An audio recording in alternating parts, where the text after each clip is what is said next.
Hello friend, स्वागत है आपका हमारे YouTube channel study smart IQ में। और मैं हूं सबा परवीन। और आज हम फिर पढ़ने जा रहे हैं आरआरबी ग्रुप डी 2025 के लिए जी के जीएस की क्लास। तो जिसमें हम डिस्कस कर रहे हैं प्रीवियस ईयर क्वेश्चंस। और ये हमारी क्लास 86 है। इससे पहले हम 85 क्लासेस से कर चुके हैं।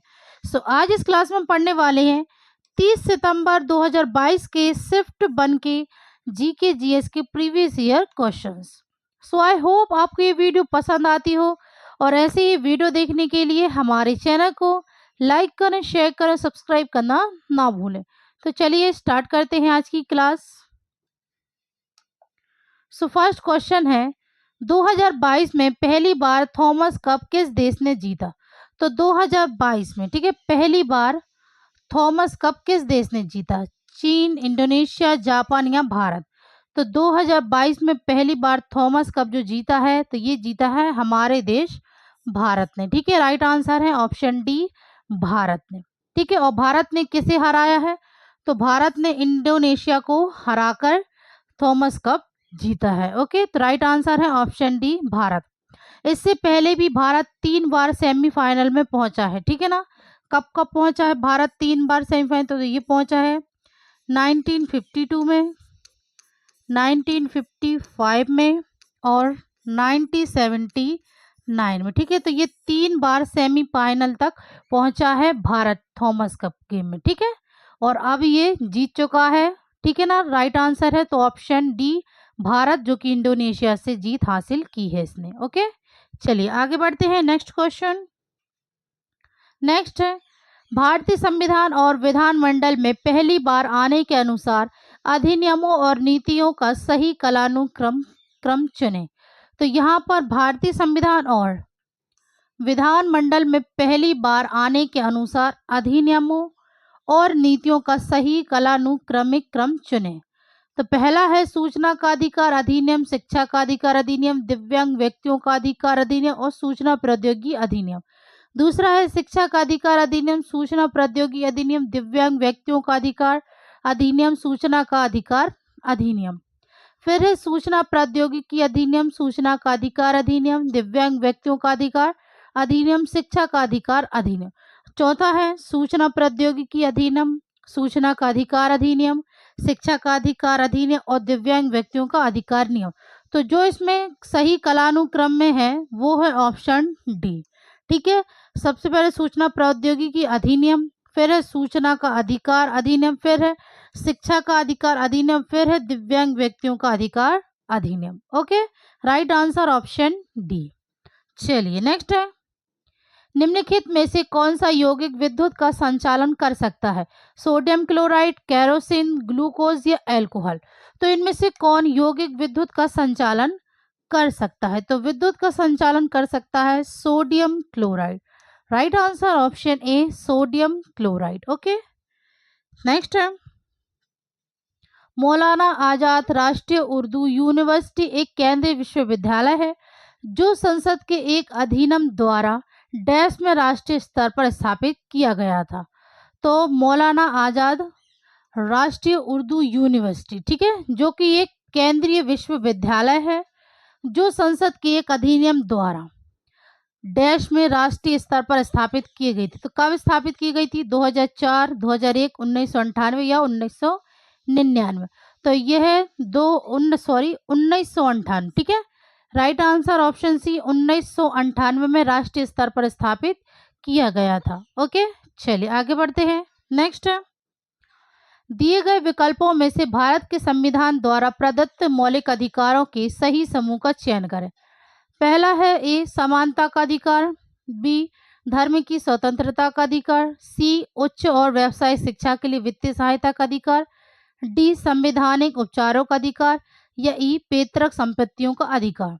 तो इनमें से दिए गए विकल्पों में भारतीय संविधान द्वारा प्रदत्त मौलिक अधिकारों का सही समूह। तो इसमें जो मौलिक अधिकार हैं, ए, समानता का अधिकार, बी, स्वतंत्र धर्म की स्वतंत्रता का अधिकार और डी है संवैधानिक उपचारों का अधिकार।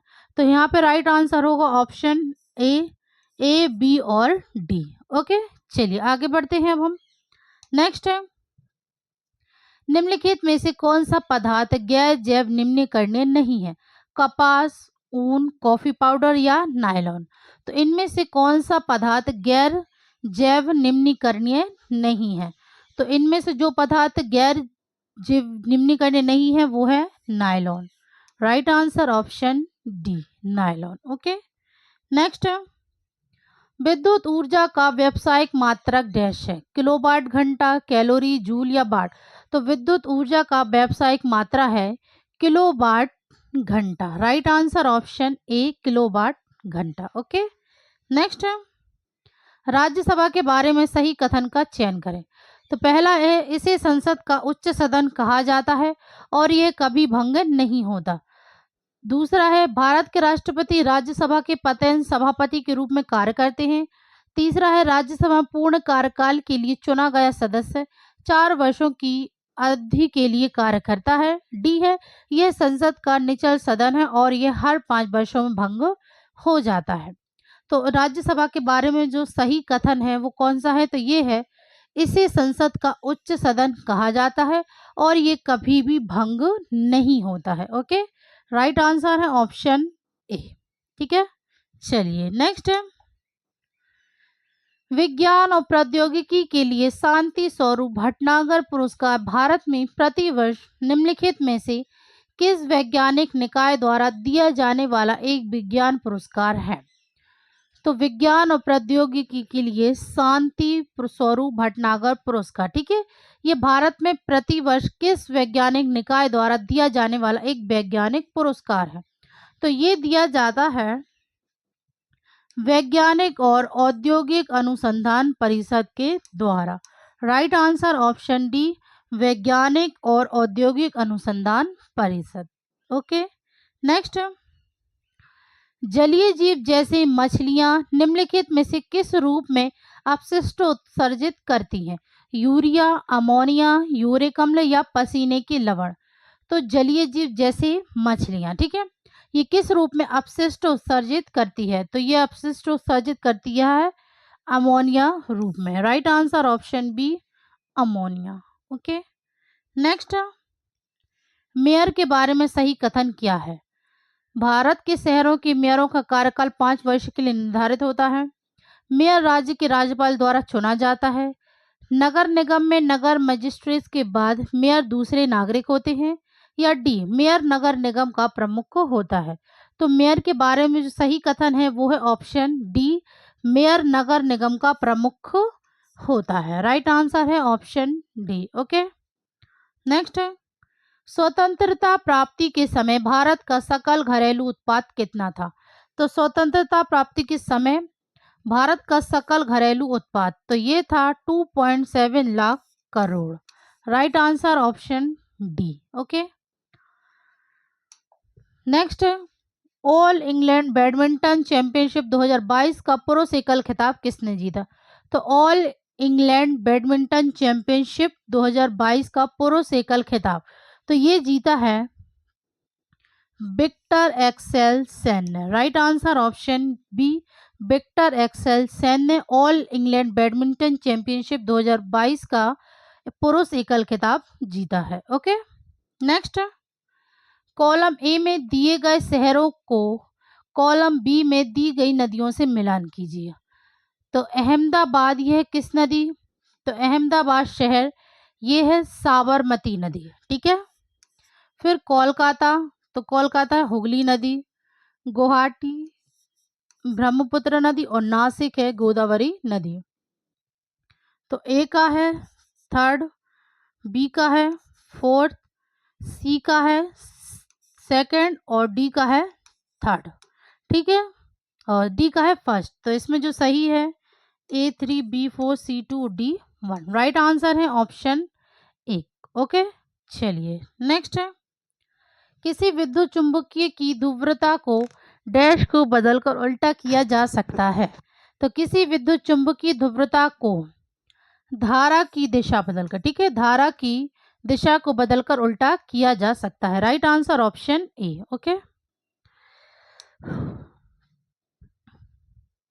वह उत्पादन चक्र क्या कहलाता है जिसमें कम से कम एक उत्पादन कारक स्थिर होता है?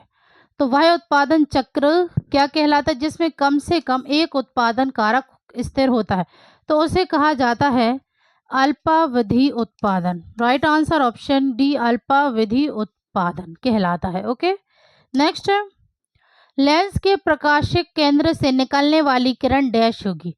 तो लेंस के प्रकाशिक केंद्र से निकलने वाली किरण अपरिवर्तित होगी। Right answer option A. Okay, next, अगस्त 2022 में बाल तस्करी निरोधक अभियान में पश्चिम बंगाल के कितने जिले शामिल किए गए? 15, 5, 11, 22। तो अगस्त 2022 में बाल तस्करी निरोधक अभियान में पश्चिम बंगाल के 11 जिले शामिल किए गए हैं। ठीक है, राइट आंसर है ऑप्शन सी, 11 जिले। नेक्स्ट है, निम्नलिखित में से कौन सी अभिक्रिया बेरियम क्लोराइड और सोडियम सल्फेट के बीच अभिक्रिया का सबसे सटीक प्रतिनिधित्व करती है? तो ये है Na2SO4 plus BaCl2 arrow BaSO4 plus 2NaCl। Right answer option C. Next, कृत्रिम गुर्दे द्वारा रक्त से यूरिया कैसे हटाई जाती है? तो कृत्रिम गुर्दे द्वारा रक्त से यूरिया हटाई जाती है परासरण द्वारा। Right answer option D. Next, शरीर के अंदर उत्पन्न कमजोर चुंबकीय क्षेत्र का उपयोग करके शरीर के विभिन्न अंगों की छवियां प्राप्त करने की प्रक्रिया को डैश कहा जाता है?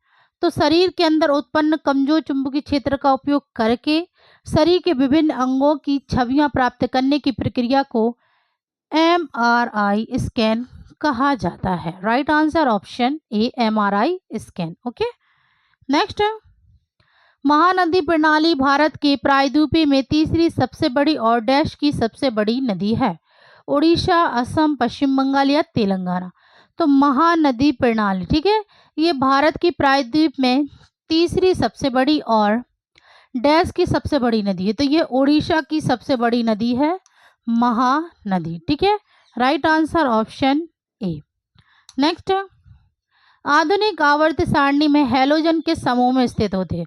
तो आधुनिक आवर्त सारणी में हैलोजन 17वां समूह में उपस्थित होते हैं। Right answer option C.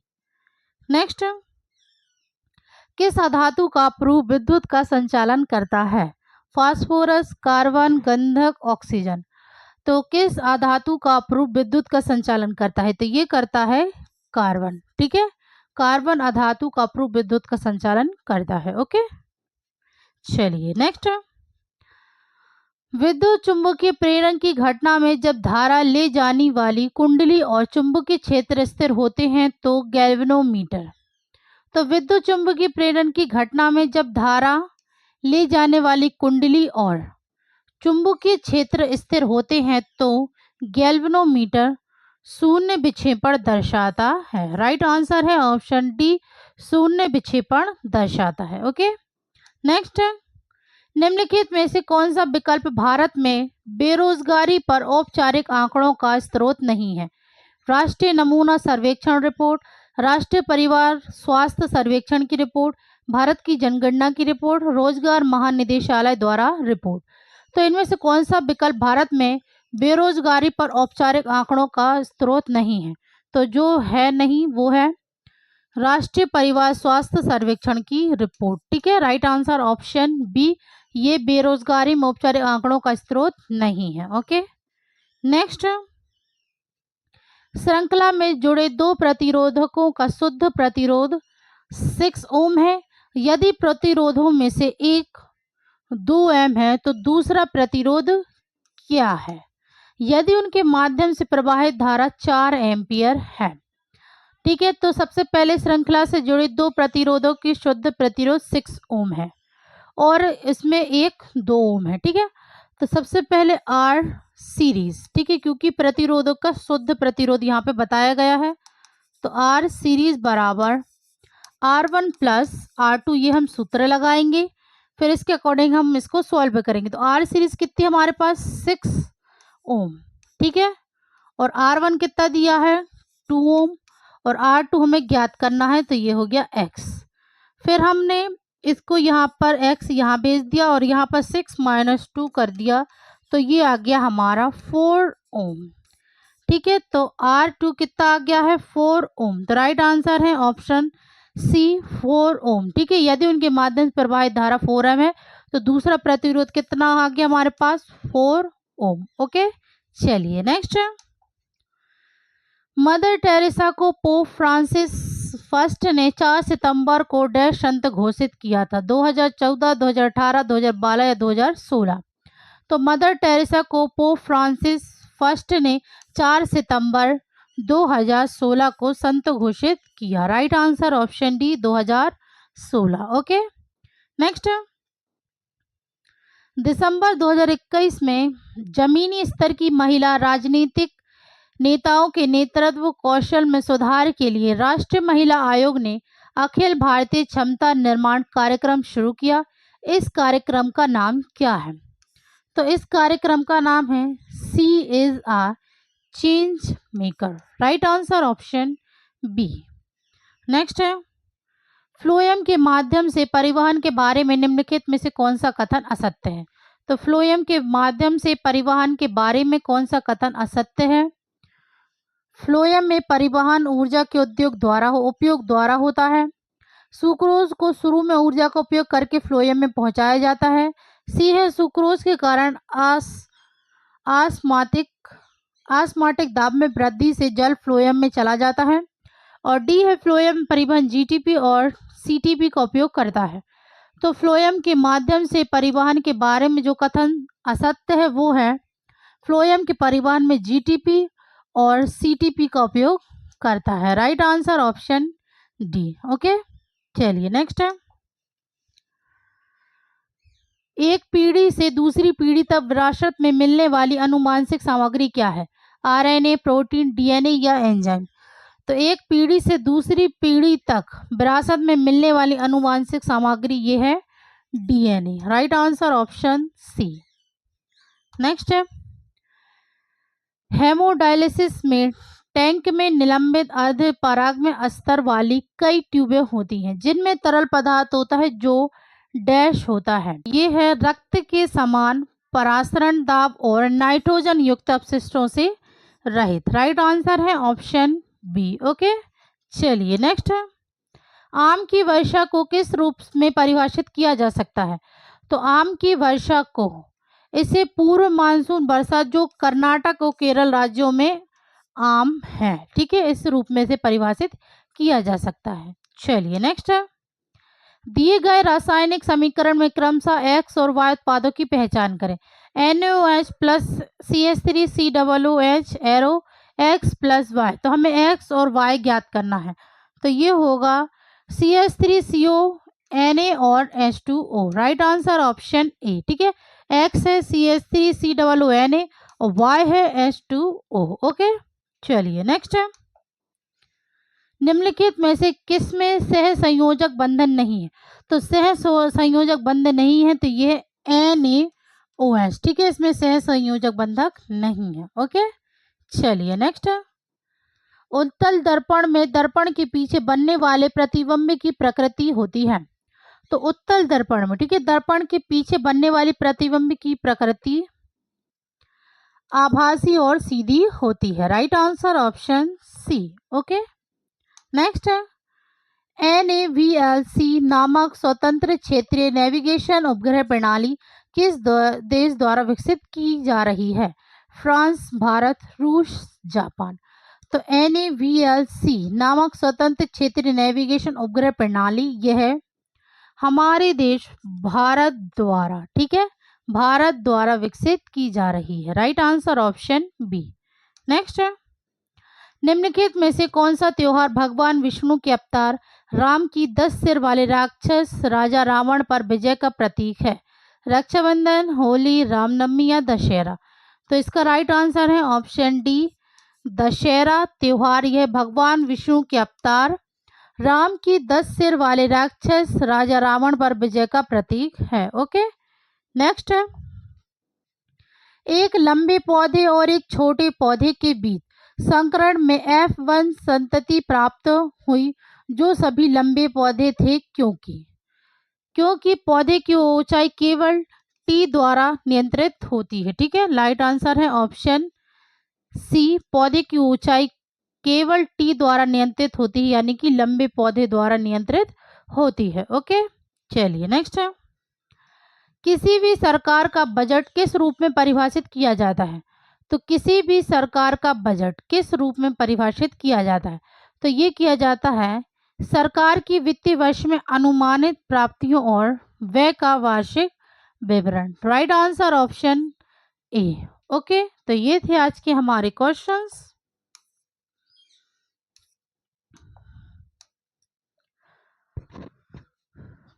So I hope आपको ये वीडियो पसंद आई हो, और ऐसी ही वीडियो देखने के लिए हमारे चैनल को लाइक करें, शेयर करें और सब्सक्राइब करना ना भूलें। तो मिलते हैं आपसे कल अगली वीडियो में, तब तक के लिए good luck and goodbye. Thank you.